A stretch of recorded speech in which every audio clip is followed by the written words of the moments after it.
দিনে দিনে ক্রিকেট ব্যাটারদের খেলায় পরিণত হচ্ছে। বোলাররা শুধুই নিয়ম মেনে বোলিং করে যাবেন, আর সেই বলে বলে ব্যাটাররা 4 ছক্কার ঝড় তুলবে। যে দলের ব্যাটাররা যত বেশি তুলোধুনো করতে পারবে বিপক্ষের বোলারদের, ম্যাচে জয়টা তাদেরই হবে। ক্রিকেট, বিশেষ করে ফ্র্যাঞ্চাইজি টি-20 লিগগুলোর নিয়মই যেন এমন হয়ে গেছে। কিন্তু আসলেই কি তাই?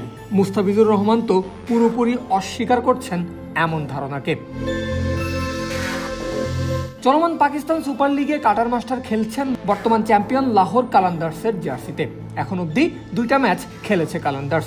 2 ম্যাচেই বল হাতে দ্রুতি ছড়িয়েছেন মুস্তাফিজুর। প্রথম ম্যাচে হায়দ্রাবাদ কিংসম্যানের বিপক্ষে 4 ওভার বল করে দিয়েছেন 19 রান, উইকেট একটা। দ্বিতীয় ম্যাচে প্রতিপক্ষ করাচি কিংস, সেই ম্যাচেও 4 ওভার বল করেছেন, খরচ 20 রান, উইকেট একটা। 2 ম্যাচে উইকেট মাত্র 2টা। চোখের দেখায় নিশ্চয়ই আহামরি কিছু মনে হচ্ছে না এই পরিসংখ্যান। তাহলে দ্রুতি ছড়ানো কেন বলা হলো? কারণ কাটার মাস্টারের মাস্টারই তো একেবারেই অন্য জায়গায়।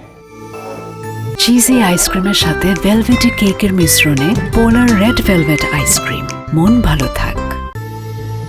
যে ক্রিকেট আজ শুধু ব্যাটারদের 4 ছক্কার বাউন্ডারির খেলায় পরিণত হয়েছে, যে পাকিস্তানের পিচকে ক্রিকেট দুনিয়া হাইওয়ে বলে আখ্যা দেয়, সেখানে 2 ম্যাচে মোট 8 ওভার বল করা মুস্তাফিজুর রহমানকে ব্যাটাররা বাউন্ডারি হাঁকাতে পেরেছে মাত্র একবার।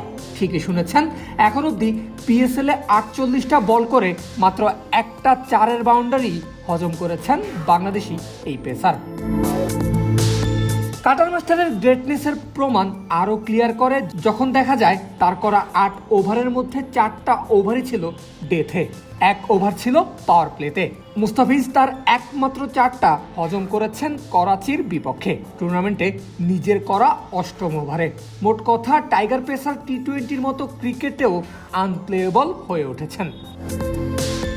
পিএসএল এ যখন এমন আগুন ফর্মে আছেন মুস্তাফিজ, ঠিক তখনই চলে আসে কলকাতা নাইট রাইডার্সের কথা।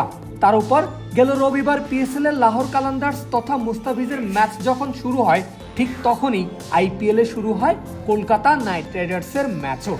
অন্য লিগে যখন হারকিপ্টে বোলিংয়ে দ্রুতি ছড়াচ্ছিলেন কাটার মাস্টার, ঠিক সে সময় বল হাতে তুলোধুনো হচ্ছিল নিলাম থেকে তাকে সাইন করা দল কেকেআর এর বোলাররা।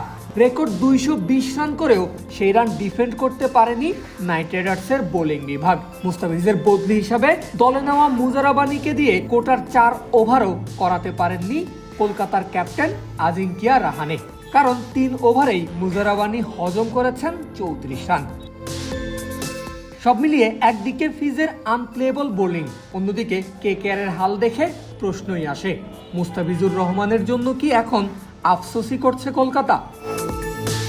পারভেজ আল হাসান, ক্রিক ফ্রেন্জি।